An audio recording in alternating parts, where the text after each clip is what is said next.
Hello everyone, welcome back to my channel. बात करते हैं इब्राहिम्स के बारे में। जैसा कि हम सभी जानते हैं कि इब्राहिम्स यूट्यूब की दुनिया में सबसे बड़ी फेक, नार्सिसिस्ट और प्रॉब्लमेटिक फैमिली है। और अब बीते कुछ दिनों से रोज इनके बारे में कुछ इतने बड़े बड़े खुलासे इनके खुद के अपने ही या पड़ोसियों के द्वारा सुनने को मिल रहे हैं, जो काफी शॉकिंग है। लेकिन अब जो चर्चा में काफी टाइम से हैं अल्फा लेडी करके, उनके द्वारा जो खुलासे किए गए हैं, उनकी कई बातों पे प्रश्न खड़ा हो गया है। उसके पीछे कई सारे कारण हैं। नंबर 1, उन्होंने खुद की ही बातों को कई जगह कॉन्ट्राडिक्ट करा है। एक जगह उन्होंने ग्लो सैमसन पे उंगली उठाई कि वो कैसनेवा थे।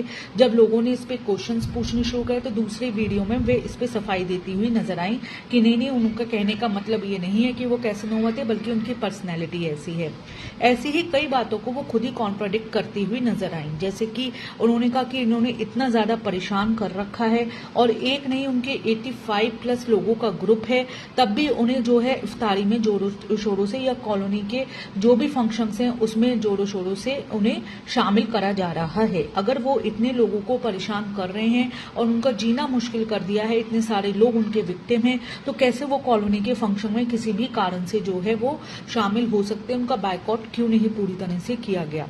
तीसरा, उन्होंने अपने आप को बहुत ज्यादा मजलूम और मजबूर दिखाया है, जबकि एक ऐप में उनके ऊपर जब क्वेश्चंस उठाए गए तो उन्होंने उसका बहुत ही, कहना चाहिए, झगड़े वाली और अग्रेसिव और अब्यूजिव लैंग्वेज में जवाब दिया। हालांकि शुरुआत सामने से पहले हुई थी, लेकिन उनका उससे भी ज्यादा अग्रेसिव और अब्यूजिव लैंग्वेज में जवाब दिया गया।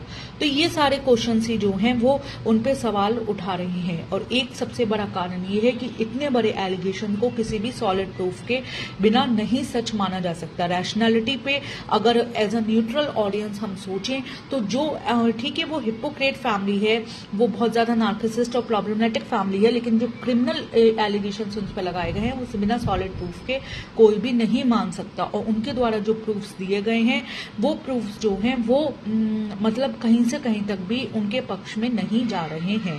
तो मेरा सबसे पहले तो इनको सुझाव होगा कि प्लीज आप लोग अगर सही में विक्टिम है और ये फैमिली इतनी गलत है, तो आपको 85 लोगों का ग्रुप बहुत बड़ा ग्रुप होता है, आप अकेले नहीं है, तो आपको उनको सबसे पहले बायकॉट करना चाहिए। और एक सॉलिड प्रूफ के संग में, या तो सोशल मीडिया पे अगर आप चाहती हैं आपके पक्ष में आवाज उठाई जाए, तो सॉलिड प्रूफ के संग में आना चाहिए, या फिर लीगली जो आपके फेवर में सबसे बेहतर हो सकता है वो आपको करना चाहिए। ठीक है, अब उसके बाद में बात कर लेते हैं कि उन्होंने क्या इस तरह के एलिगेशंस लगाए हैं जिसपे हम बिना किसी सॉलिड प्रूफ के नहीं मान सकते हैं। जैसे कि इन्होंने सबसे पहले लगाया हैरेसमेंट का। आप सभी जानते हैं कि हमारे यहाँ फीमेल जो एक तरह से कहना चाहिए सेफ्टी सबसे ज्यादा आज की तारीख में इम्पॉर्टेंट है, खासतौर से जब से निर्भया कांड हुआ है। और मैं अपने ऊपर प्राउड फील करती हूँ कि मैं इंडियन हूँ, एज अ इंडियन रेसिडेंट मैं रह रही हूँ। जैसे कि आप आसपास की हमारी नेबर कंट्री का हाल देख सकते हैं, जैसे अफगानिस्तान हो गया, वहां पे एक बेसिक राइट्स भी फीमेल्स को नहीं दिए जा रहे हैं। उन पे डोमेस्टिक वायलेंस जो है वो लॉ बना के वहां की गवर्नमेंट ने जो है वो लागू कर दी है कि आपका हस्बैंड जो है वो आपको तब तक पीट सकता है जब तक कि हड्डी ना टूटे। तो इस तरह के ह्यूमन राइट्स भी उन्हें नहीं दिए जा रहे हैं, जो काफी रिग्रेसिव सोच दिखाते हैं। तो एज अ इंडियन मैं बहुत ज्यादा प्राउड फील करती हूँ कि मैं इंडिया में हूँ। तो हमारे यहाँ फीमेल सेफ्टी बहुत ज्यादा इंपॉर्टेंट है।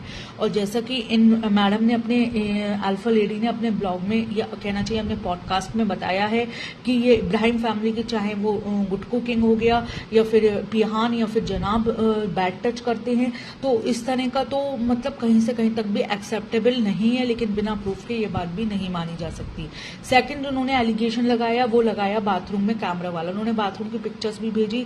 तो बाथरूम के अगर आपकी कोई कॉमन विंडो है भी तो उसमें टिल्टेड, क्योंकि ये हम अलग फ्लैट्स में रह रहे हैं, फ्लैट सबके सेपरेट रहने, कोई भी अपनी प्राइवेसी को वैसे भी जो है वो खराब नहीं करेगा। तो वो एक जो रैशनैलिटी होती है, बिल्डर्स भी बनाते टाइम जो है वो आपकी प्राइवेसी का पूरा ख्याल रखते हैं, वरना कोई भी समझदार इंसान जो है वो इस तरह की बिल्डिंग में फ्लैट खरीदेगा ही नहीं, क्योंकि घर हमारी प्राइवेसी के लिए, हमारी घर खरीदने की सबसे पहली जो कहना चाहिए प्रायोरिटी होती है वो प्राइवेसी होती है। अगर किसी की विंडो से दूसरे विंडो से हम वॉशरूम जैसी प्राइवेट जगह में देख सकते हैं तो वो कोई भी फ्लैट लेगा नहीं। और इस तरह की जो कॉमन विंडो होती है वो टिल्टेड होती हैं और उसमें ग्लास पे आर पार, जहां तक मेरी जानकारी है, नहीं देखा जा सकता है। तो ये एलिगेशन भी बिना प्रूफ के नहीं माना जा सकता।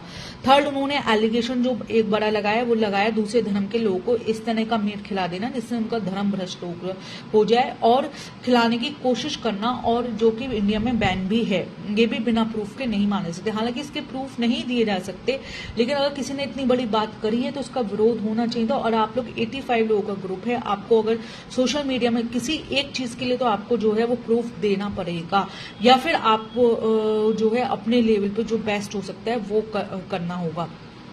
इसके अलावा जो है सबसे बड़ी बात कि मैडम की इन्होंने जो सर्जरी है वो अबॉर्शन से रिलेट करके दिखाई है और एक मेडिकल रिपोर्ट भी दी है। वो रिपोर्ट भी किसी की भी हो सकती है, और उसमें जो 5 मंथ्स का उन्होंने दिखाने की कोशिश करी है कि टर्मिनेशन या अबॉर्शन है, तो वो भी कहीं से कहीं तक जो है वो कहना चाहिए कॉमन सेंस वाली बात नहीं लग रही है कि इस तरह की वो कोई भी है 5 मंथ्स का क्यों कराएगा।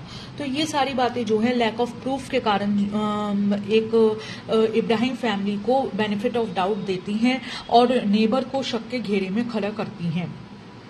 लेकिन मैं इसका मतलब ये नहीं है कि हम पूरी तरह से मान लें कि नेबर गलत हैं। मैं अभी भी नेबर के संग सिंपैथाइज करना चाहूंगी और उनके सपोर्ट में खड़े होना चाहूंगी, क्योंकि ये फैमिली सच में बहुत ज्यादा प्रॉब्लमेटिक है। मेरे कुछ उनको सुझाव होंगे कि मैम प्लीज आप 85 लोगों का ग्रुप है, उनके लिए सही सबूत जुटाइए, कानून आपका साथ जरूर देगा, और कानून नहीं देगा तो आप सोशल मीडिया पे कुछ ऐसे प्रूफ रखिए या पॉडकास्टर्स को अपने सपोर्ट में लिए उनके संग शेयर करिए, जिससे आपको बेस्ट से बेस्ट सोल्यूशन मिल सके। हम आपके संग हैं, और लेकिन हम भी आपका साथ तभी दे सकते हैं जब हमारे पास में कुछ ऐसे प्रूफ्स हों जिन्हें देखकर हम डिसाइड कर सके कि हाँ इनके ऊपर एक्शन लिया जा सकता है।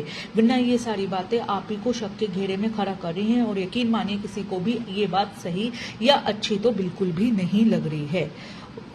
आज के पॉडकास्ट में मैं यही कहना चाहूंगी, अगर आपको पसंद आए तो प्लीज कमेंट करिएगा, अपनी राय सुझाव कमेंट के जरिए जरूर बताइएगा, और लाइक करिएगा, शेयर करिएगा, सब्सक्राइब करिएगा। Thank you so much.